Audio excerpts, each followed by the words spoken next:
Hello, beautiful people, and welcome. Hi, to Ask Zajef Childe. You might be wondering, what is this? Why do you have a level 90 Dory? What kind of dark sorcery are you planning for me today, Zajef? We'll get to that in due time. Don't you worry about that. In the meantime, let's just get right into the questions. First things first, what's his overall place in the meta, pull value, and how much has changed with him, if at all, after Dendro's release? Childe is a unit that, before Dendro's release, you didn't have too many options when it came to getting two really strong teams for your account that can kind of be ready to tackle on whatever kind of content. Dendro's release kind of changed that by basically making it so that it's a lot easier to get teams that are good at a specific type of content without having to invest into too many characters. So basically, as long as you have a level 90 full EM Electro character to trigger your Hyper Bloom like Kuki or Raiden, it doesn't really matter who your Hydro is, who your Dendro is. Like, it's still gonna function. And you can use a pretty low investment AoE Hydro unit if you're in AoE content and stuff like that. That kind of makes it so that going for Childe's best team, right, the international team, isn't as, I don't want to say necessary because it never was necessary, but it's not as much of an improvement to your account as it used to be because your alternatives are a lot stronger than they used to be. That's obviously going to have an impact on his pull value because the increase of the strength of your account that you get from getting Childe isn't as big as it used to be. Childe doesn't have a lot of Dendro teams. He's got like two basically main teams with Dendro where he can be pretty good. Technically, it's more like three. He can be okay in like Bloom and Fridge shit, but realistically, it's more of like, if you have C4, you can use him there off field. If you don't, just don't even bother. His two main like Dendro archetypes are going to be basically Burgeon teams with either Sangling or Kazuha as your trigger, or Hyper Bloom. Now, the biggest issue with Childe in those teams is that his lack of off-field Hydro and, I mean, his field time restrictions with his E matter a lot more in Dendro teams where your seeds are going to do more or less the same amount of damage no matter which buffs are currently active. Well, one of the reasons why in Childe's traditional teams his uptime and downtime thing isn't much of a problem is because usually your buffs only last for a certain amount of time, and so once your buffs expire, even if you were to keep doing damage, it would be a lot less. And so most of the time, what you end up wanting to do in the traditional teams is you get all of your buffs at the same time on a character that can do all of his damage in a short period of time, and then you swap out, you battery your units, and you get ready for the next one. Point being, the ability to have all of your buffs and front-loaded damage line up is a lot more important in traditional teams. In Dendro teams, if you have sources of off-field application for your elements, no matter when it happens, it will basically always do the same thing when it comes to at least your transformative damage. Because the reality is you don't have that many EM buffs, and once you reach a certain like EM threshold, getting more EM doesn't affect your damage as much as it used to. Elemental Mastery actually has a real diminishing return. So if you've got 500 EM, your EM multiplier is 420%. And if you keep going, what you're gonna notice is every time you go up, you gain less. The more EM you have, the less of a damage, like an actual like damage number you gain from each point of EM, right? So the amount of damage that this would do, so Hyper Bloom damage, right? This would be, and as you can see, the actual amount of damage you gain per Hyper Bloom goes down. It's not just the percentage increase, although the percentage increase does also go down and a lot faster. Anyways, the point for this is that if you've got like 1000 EM as a baseline, and then you've got Nahida's 250 EM bonus for your on-field character, and maybe an instructor, you can gain up to like 370 EM, but that's not actually that much damage. It's like 5k-ish, 4 point something k-ish damage. It's close to like almost 15, whatever. But compared to stuff like Bennett's buff that basically just doubles your damage with attack stuff. And so because of that, having off-field application is a lot more relevant. And so units like Childe that can't do that end up somewhat being left behind in terms of how good their team options can be with Dendro. That being said, Childe does still have some advantages that other units don't have for Dendro teams. And we'll definitely be getting into this, but I'm pretty sure we're gonna have some more specific questions for it later. All of that that being said, Childe is still a good unit, and International is still one of, if not the best teams when it comes to versatility, speedrunning potential, scaling with investment, stuff like that. But the value of that has gone down because your alternatives are stronger than they used to be. With Childe now facing stiff competition in the Hydro Enabler role from the likes of Kokomi, Yelan, and Ayato, how does he compare to them? When is he a good pull over any of them, and when is he worse? I would say that in Dendro Teams, Childe is not better than these three, but in International, he's a better pull than those three. Childe's biggest issue is that he doesn't really have another team other than International that's actually very good. He's got situational alternatives, but as a general rule, I wouldn't recommend going for Childe if it's not to put him in International. Unless obviously you just want to go for him because you like him, but when it comes to like actual like team building value, he doesn't have much outside of International with Xiangling. So if you want to improve your Xiangling team, he's a very good pull to go for, and if you don't, he isn't. Can you briefly explain the strengths and weaknesses of Childe's kit, as well as address the common misconceptions surrounding his dynamic cooldown? So Childe's biggest strength is twofold. His main one is his Hydro application. He has the best Hydro application in the game, and like, it's not even close. Xingqiu can compete with him in single target, but anytime that you start being against more than one target, Childe leaves everyone else behind. That can be very relevant because Hydro application in a lot of contexts matters a lot. His other strength is that the way that he's balanced is basically, yeah, he's got that Hydro application, but he also has a pretty significant portion of his damage in a nuke. And while just having a nuke isn't enough to make you good, his Hydro application synergizes with the idea of using him to let your pyro units vape. But because he also has a nuke on his burst that's like single hit, you can use setups where you can trigger vaporize on his burst and use his ease Hydro application to trigger a bunch of vaporize on your pyro unit. So you can kind of have two units benefit from the vaporize reaction, and that's actually very significant. His burst synergizes with his E because they're both things that are very good in vaporize teams. If you do like the usual setup because you're against a tanky enemy, you can do something like this. One with nature. You can run. Can't hide. Right? Your burst vapes for 180k, and then you can still use his stuff. You can still use his ease Hydro application to vaporize Xiangling's Pyronado. We try to do a bit more of a speedrunning thing. One with wind and cloud. You can run. The wind knows.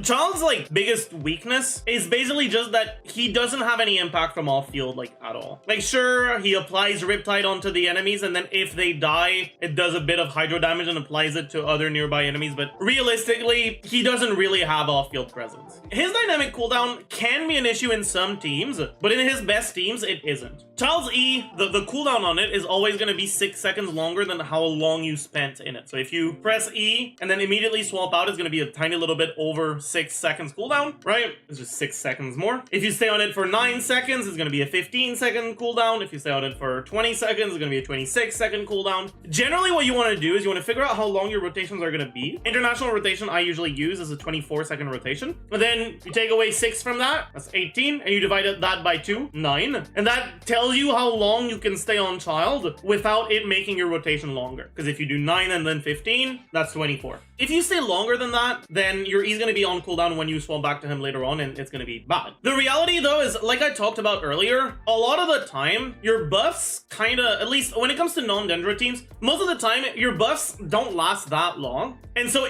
if you were to stay on him for 20 seconds instead of 9, you wouldn't actually be doing that much more damage, because your buffs would expire about 10 seconds into your E anyways. And then your damage, your DPS would take a massive hit, right? You wouldn't have Bennett buff anymore. You wouldn't have Kazuha buff from his Ascension passive. You wouldn't have VV. And at that point, like, you're not doing nearly as much damage. And so there's just not that much of a point to stay in staying in him anyways. But when it comes to the Dendro teams, that can actually be a bit of a problem. Weapon overview: is Polar Star a good generalist 5-star bow to go for? Thoughts on elegy for him, and can you explain why you think Rust isn't as good on him compared to what a lot of people believe? Polar Star is a good generalist 5-star bow to go for, but as usual, the increase from 5-star weapons isn't really enough to justify the Riptide. money they cost. As a general rule, I don't recommend going for weapon banners if it costs you primo gems that you would need to go for a character you like in the future, which is gonna be the case. Basically, just keep in mind, right, some of this is like dependent on which rotation you do, which supports you use, which all that whatever. But like the point is, there's not that big of a difference between all the good 5-star weapons for him. Like this is not a large difference, which means that if you have basically any 5-star bow, you can just use it and whatever. Amos bow is not as good as the others. Elegy is the same, but the other 5-star bows are not that far away from each other. So it like, is Polar Star a good generalist 5-star bow to go for? Sure, but when it comes to generalist bow options, you're better off with Aqua if you really want to go for one. Elegy is a lot better than people realize, because as much as this is the general amount of ER that you need, sometimes you'll do rotations where you shorten it for whatever reason, and then being able to shorten it without losing your burst can be nice. The biggest issue that LG has is that it gives you more ER than what you need generally. So if you're ever using a rotation where that's not the case, then LG can be good. LG is also pretty good if you end up using him in Dendro teams, even though that's not generally why I'd recommend using him. I personally use him on LG relatively often-ish, but it's not great. It's just, it works. Can I explain why I think Rust isn't as good on him compared to what a lot of people believes? So the biggest issue with Rust is that it only buffs normal attacks and it nerfs charge attacks. And that's cool and all until you realize, oh, okay, but Child's optimal combos do normal attacks and charge attacks. Okay, well, I can just do more normal attacks when I have Rust, right? You can, but because the combo baseline is worse, then you're gonna end up in a situation where if you go for a worse combo with Rust versus the general optimal combo with Rust, you're not even actually gaining damage because the combo is worse, but more of your combo is getting the buff from Rust. It's basically the same as if you didn't change your combo, because his Child's charge attack is a lot better than his normal attacks. But then on top of that, if you end up playing him in International, his normal and charge attacks are not even that big of a portion of his damage. If we go to a weapon that doesn't buff any like specific part of his kit, that just has the same buffs for everything, and we look at the damage distribution, normal attacks are about 20% of his damage, then about 33 on his charge attacks, about 13 on his E, and about 30 on his burst. That's a pretty significant portion of his damage that doesn't actually get affected by Rust, a relatively significant portion of his damage that gets reduced by Rust, and then only about 20% of his damage that gets increased by Rust. And like I said, right, you can change his combos to make this distribution have more of the damage coming from normal attacks, but that costs you total output. And so the actual gain from that is basically negligible. What that means is that you're gonna actually end up not gaining much from Rust. And you're gonna end up in a situation where Rust and Strenghts are about as good as each other. Rust and Hamayumi, not much of a difference, right? 0.4% difference here. The passive on Rust is very good if you play him in teams where he doesn't vape his burst. But if you play him in teams where he does, then it's just not great. His best 4-star weapon is generally going to be Viridescent Hunt, right? This is Viridescent Hunt literally before even looking at the fact that it groups enemies, and it's already the best 4-star weapon because your other bow options kind of just suck for Child. Child doesn't have a generalist bow that fits what he does very well. Strenghts only buffs skill and burst, which is only part of his damage. Rust only buffs normal attacks, which is only part of his damage. Prototype Crescent, yeah, sure, it's good, but he doesn't like to charge shot, which means that you have to change your rotations to make it work. Alley Hunter is actually pretty okay, but like literally just having the crit substat on Viridescent Hunt and the fact that Viridescent Hunt's passive actually does a pretty reasonable amount of damage that people very often just forget about because it's physical damage, right? So it's white damage, so it doesn't do anything, right? Well, it actually does do a decent-ish amount, but then on top of that, you get the grouping. So Viridescent Hunt is generally going to be his best 4-star weapon, and personally, I use it more often than I use 5-star weapons on him because of the grouping. All of that being said though, one of the nice things about Child is because he doesn't really have that many good 4-star weapons, it kind of doesn't matter which one you use. The groupers like Kalahar, Venti, diminish Viridescent Hunt's utility, or is it the opposite? We can show that. If I don't group them and I just like wait for them to group themselves, right, that's cool, right? That's Pog. I'm getting so many of them together, wow. But a pretty significant portion of my damage is done while they're not grouped. If you have a way to group them, like with Kazuha, One with nature.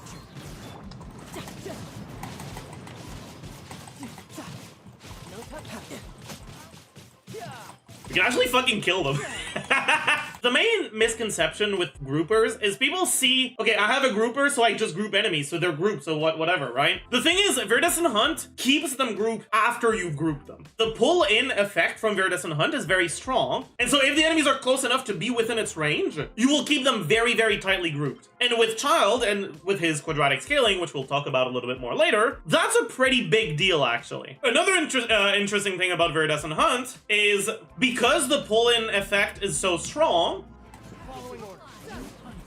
you can actually make them take fall damage. So there, I don't know if you guys saw, but there was a 13k damage where my Viridescent Hunt deals about 1 point something k damage on each sprong. And fall damage scales with how much HP the enemy has. So you can do like 50k fall damage against a Fatui Pyro agent or something like that. So all this to say, no, groupers do not diminish Viridescent Hunt's utility. If anything, they let you capitalize on it even better. Does he have a particular recommended attack combo, or does it depend on the weapon he's using? Generally, N2C is better. With Rust, you can get away with N5C, which is a bit easier to do, like, well. It doesn't really increase your damage, it's just easier to do. I mean, technically, it can increase your damage if you would be doing slightly scuffed N2Cs, but pretty decent N5Cs, but yeah. So generally, right, N2C, it means 2 normal attacks into a charge attack. You can then jump cancel it or dash cancel it, depending on how long you're planning to stay on him.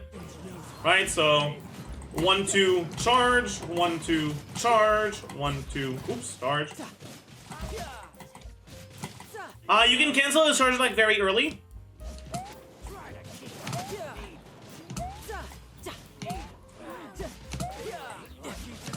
Anyways, artifact sets and stat overview. Does Childe have a true 4-piece best in slot set? Is EM a worthwhile stat to build on him, and how important is crit rate on him? Childe does not have a true best in slot 4-piece set. He does have a set that's better than the other options, the 4-piece Heart of Death. Here's the thing though, like we talked about earlier, there's a pretty decent portion of his damage that's coming from skill and from burst, which means that while sure, this 4-piece bonus from Heart of Death is good, if instead of the 4-piece you went 2-piece, 2-piece with Heart of Death and Gladiators, it would be about a 2% difference. Depending on weapon, it can vary between 1 point something and 3 point something, generally around 2. That's not a lot. That's like 1 to 2 substats worth, which means that, well, yeah, it is his best set when you go 4-piece Heart of Death. It's not by that much. If you go instead 4-piece Emblem, but that 20% ER that you gain from the set, you don't have to get it from substats anymore, so you can gain up to 3 substat rolls of crit, let's say, from those 4 ER rolls less.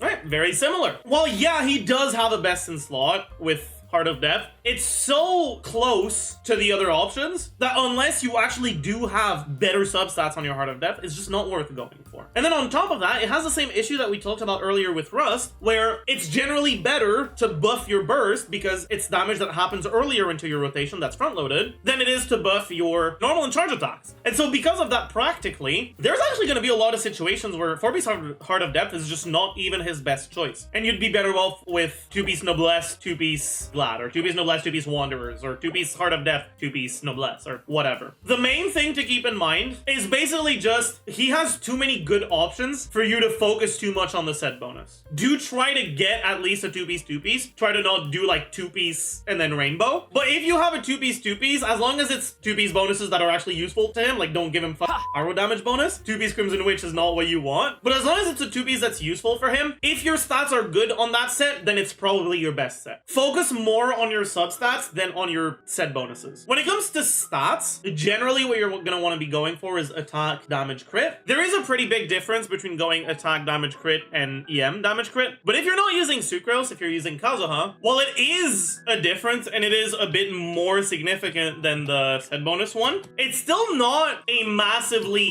huge, unsurmountable difference. And so if you have an incredibly broken EM Sans, you can actually consider it. But more importantly, again, EM buffs your burst and none of the rest of your damage, which means that it'll have a bigger impact on the front-loaded part of your damage than your sustained part of your damage, which means that even when it doesn't cheat better, there will be situations where it might be better in practice. That being said, I would still generally stay away from EM Sense. It's just a thing that can be considered. How much ER does Childe want, if at all? It will heavily depend on which specific team and which specific rotation you use. So I've looked at it here, right? We have, this this is 1 5 proc Kazuha. If we do 2 5 procs, that goes even lower. If you're using Sucrose instead of Kazuha, if you don't have any 5 procs, but you might get 2 Sucrose E's instead of 2 Kazuha E's, which generate a little bit more energy. Okay, it's closer to 135. Generally, it's going to hover between 120 and 140. If you end up doing shorter rotations, where you only get 1 Guoba, you don't stay on him for as long, you only get like 1 Bennett E, then it starts being a pretty high amount of ER. The point I'm getting at is his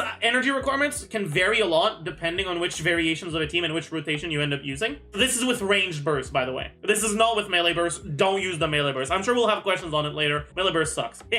But yeah, so his ER requirements, he does have them, and his burst is good enough that you generally are going to want to meet them. If it ends up being 170, then you have an argument to be made to burst only every other rotation. But when it's at around this, it's worth getting. And again, it's going to depend on what rotation you use, but generally, I like having my child at around 135, and I'm comfortable most of the time. And briefly explain how Riptide works, and is it only useful for how it significantly compounds his higher application. A few different things can lead to the enemies being affected by the Riptide mark, right? So either charge shotting them will deal hydro damage and apply the Riptide status. Using your ranged burst applies the Riptide status. And when you're in melee stance, dealing a critical strike applies the Riptide status. The thing is, the Riptide status doesn't do anything by itself. The Riptide status lets you trigger Riptide things. When you attack enemies with the Riptide status in melee stance, you'll trigger Riptide Slash. When you charge shot them, you'll trigger Riptide Flash. And when you melee burst them, you'll trigger Riptide Blast. And when they die, you'll trigger Riptide Burst. Now, why did they call the one on the normal attacks Riptide Burst and the one on the burst not Riptide Burst? I will never know. Basically, when they have the mark, when you hit them, you can trigger Riptide effects, and the Riptide effects can deal damage. But not only do they deal damage, they also apply Hydro, and generally don't have internal cooldown. This one, the Riptide Flash, that hits 3 times, this one does have internal cooldown, but the other ones don't. The thing is, if you trigger Riptide on one enemy, that's cool and all, so you'll deal your normal attack damage, and you'll deal your Riptide damage, and that's 2 instances of damage. But Riptide is AoE, and when you attack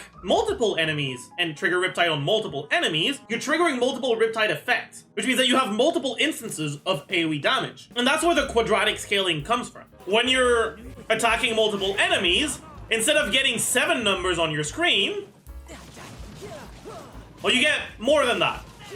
Right, a little bit more than that. A little bit more than 7. Anyways, his Riptide damage is quadratic. The rest of his damage is not. When to use range burst and when to use melee burst. Let's get into that. Child's melee burst has a few issues. Issue number 1, it costs 60 and you don't get the energy refund that you get from range. Issue number 2, the animation is a lot longer. And issue number 3, it removes Riptide. The last issue, it removing Riptide doesn't really do that much because you can generally just reapply it afterwards, but it can mess up your next rotation depending on which setup you end up wanting to use. The main 2 issues are that it costs more energy effectively, right? It costs 60 instead of 40, and that the animation is longer. The thing is, it's not just that the animation is longer, it's that it's a longer animation that happens while you're in your melee stance. And what happens while you're in your melee stance? Well, every additional second that you spend in your melee stance is time that will increase the cooldown of your E. And because of that, and because of the fact that it costs more, it basically makes it so that if you use your melee burst, you fuck over your next rotation. Because the amount of energy recharge you'll need goes from around 120 to around 180, so you're not gonna get your burst back. And then on top of that, your E is gonna be on cooldown when you want to use it because you spent more time in your E because your longer animation happened while you were in your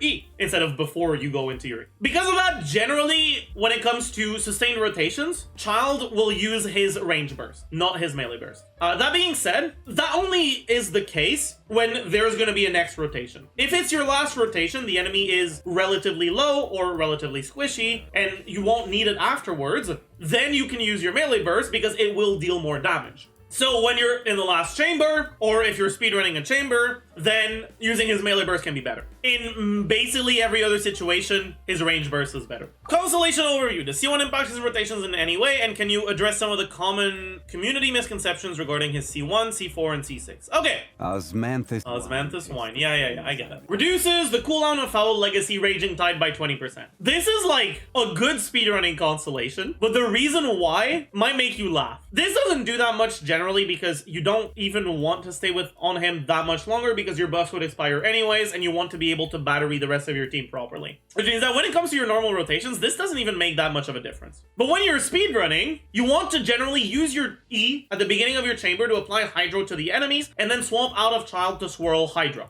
And then that lets you vape your burst for a significantly larger amount of damage. The thing is, there are some setups that take less than 6 seconds, and so when you swap back to Child, your E isn't back. You still have 1 second left. Well, this Constellation makes it so that it will be back.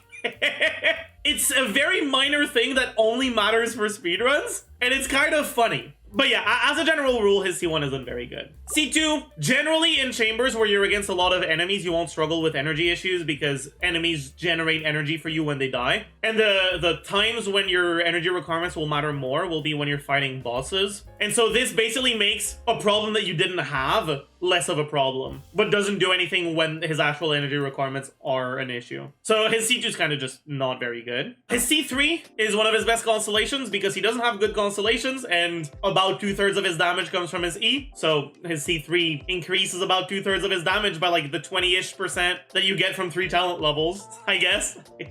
His C4 is a very interesting constellation. It's probably the only one of Child's constellations that actually like matters. I've seen a lot of people think that it's bad because it messes up your ability to vape his burst. The thing is, it doesn't. His C4 basically makes it so that once you apply Riptide to the enemies, they'll take Riptide damage every 4 seconds, which is gonna apply Hydra. The thing is, when you do your first rotation setups and you want to swirl your Hydro, you just do E. You don't attack them. So as you can see, he doesn't have the Riptide mark on him because I didn't attack him. If I attack him, then I apply the Riptide mark. But as long as you don't have the Riptide mark, the C4 won't kick in, which means that if you do your setups normally, Everybody stand back. Into the wind. Riptide. right? Your constellation will not prevent you from doing your setup. However, what it gives him is it gives him off-field Hydro application. So in those teams where he needs to do the setups to vape his burst, it doesn't hurt him because you control when you start applying Riptide to the enemies. And if you're going for C4 Child or C5 or C6, you have enough investment on your team to one-shot the enemies or to one-rotate the enemies. So you won't get to a second rotation where they might start with the Riptide mark. Whereas if you don't play those vape teams and you want to play him somewhere else, gaining that off-field Hydro application actually helps quite a bit. And then on top of that, the damage you get from it is pretty nice. It is quadratic as well because it's Riptides. I'd say that C4 is probably his best constellation overall. It's nice to have because it gives him more versatility, but it's not like an insane constellation that you need to get. Far from it. None of his constellations are. C5 is burst levels, cool I guess. And then C6, when you use your melee burst, it resets the cooldown of your E. That fixes one of the issues with the melee burst, which is that if you use your melee burst, you're spending longer in your E, which means that your cooldown is longer. Well, you don't have cooldown anymore. But it doesn't fix the other problem, which is that you don't generate enough energy. And so it doesn't actually do much because even if you have C6, apart from speedrunning stuff, you don't use your melee burst anyways. It can be useful for speedrunning chambers though, because it gives you more versatility in your setups, but meh. Team overview. Is National his only good team before and after Dendro release, especially given how Hyperbloom and Burgeon teams are mostly quick swap, with the other 3 units generally not wanting much field time? If not, what are some of his good non-national teams? Generally, his best team is international with Ling. However, there is another team on which I've done a little bit of testing, which I actually liked quite a bit before the Dendro release. So, if I remember correctly, rotation is this, this, this, this, this, this, this. You can run. You can't hide.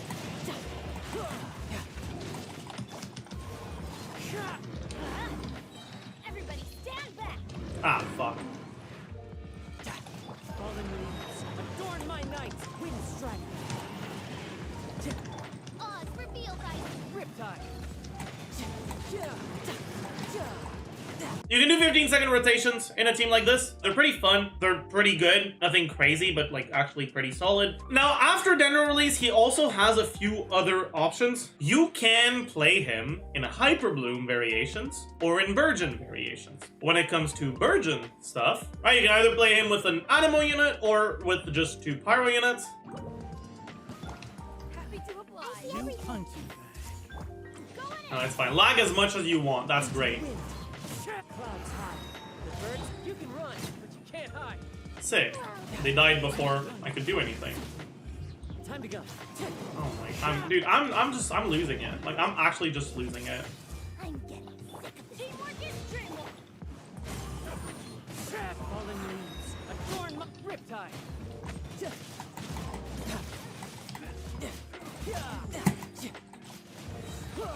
So you can do Burgeon teams like that where he's good, but I generally prefer using other Hydro options over him. And you can use him in Hyper Bloom teams.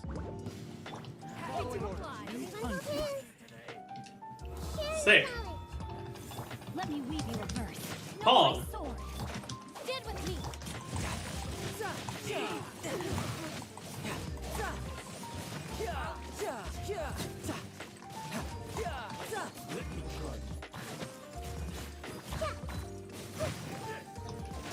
Oh yeah, this is C6 Nahida, so sorry for the... Rain outlines your fate. Witness the power of Gugwa. Yeah, I see everything.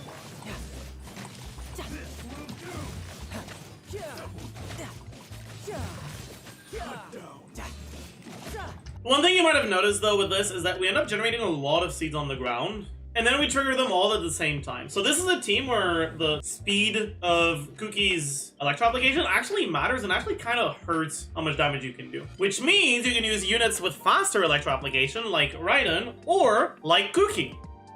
I said Kuki, like Dory.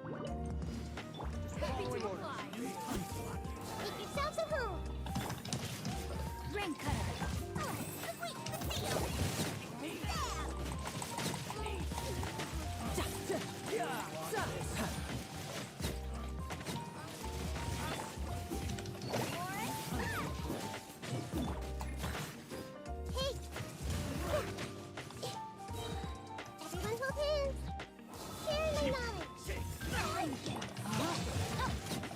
Let me weave you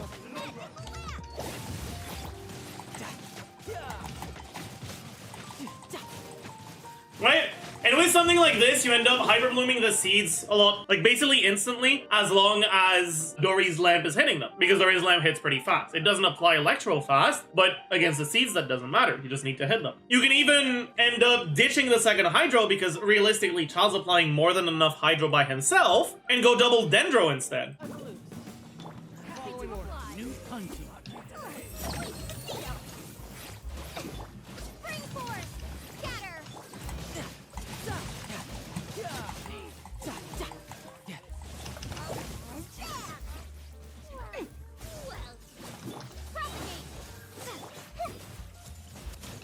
Make yourselves a room. Germinate.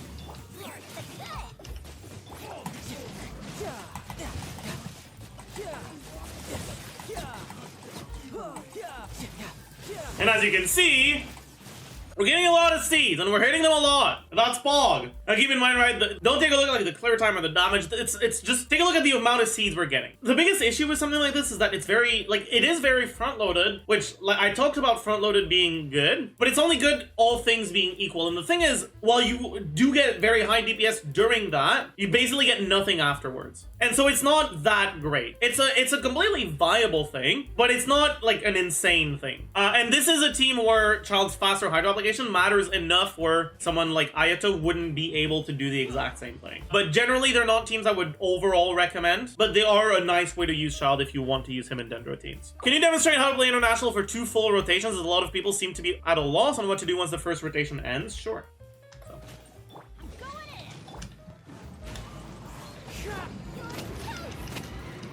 Bro, what the fuck? Riptide.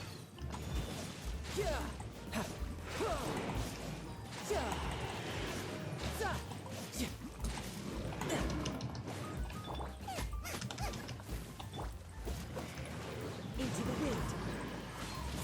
Let's light it up. Teamwork is dreamwork.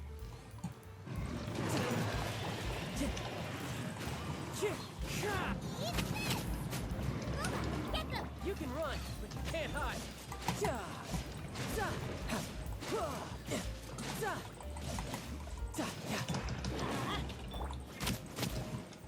At the right hand.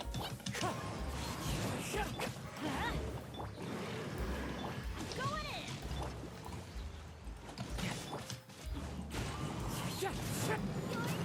But yeah, and so on and so forth. I like using a charge shot to set up the second rotation. You can also just do a 30-second rotation where you wait for your E to be back off cooldown. Given the wide selection of 5-star Hydros present right now, which among us, do you think are the best 2 to have for most accounts in general? Or is one of them generally going to be enough? So I think that in general, Yelan is the best 5-star Hydro to get. Generally, you're not going to play 2 Hydro units together. You're not going to play Ayato plus Child. You're not going to play Kokomi plus Ayato. There will be situations where you're placing Cho plus Ayato or something like that, but not that often. Most of the time, you do 1 Hydro unit per team. And you can do that with Yelan, but with Yelan, you can also put both of the Hydro units in the same team, Yelan and Xingqiu. And you probably already have Xingqiu. Which means that most of the time, once you've gotten Yelan, you can still go for another Hydro unit if you want to, but you don't need to. Whereas if you've already gotten Child, you really don't want to go for Ayato. So generally, I'd say that like Yelan is the most valuable 5-star Hydro. And after that, you can kind of just go for whichever one you want. Whichever one fits the teams you want to play the best. Why is it that his burst makes you feel like you have 5% crit rate? Because you do. It's actually a hidden passive. Your burst won't crit unless you have 100%. That's why I run 100% crit rate when I use Child. Generally, I'm at like 101% just because I hate when it doesn't crit. Anyways, that's it for the Child Ask Zajef. As usual, don't forget to check me out on Twitch where I do these whenever there's a rerun. Do the thing. You know the thing. Do it. Do it now.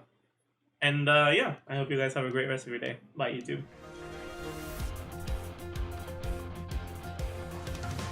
Who's next? Riptide! Tidal Wave! Shouldn't let your guard down. Bring it on. You can run, but you can't hide. Ha! Brace yourself. This is gonna hurt. No time to lose. 行くぞ! 止水の矢! さて、隙を見せるのはほんの一瞬だ。いや、逃げられるかな? 来い! 狂乱怒涛! Devour! Your mortal.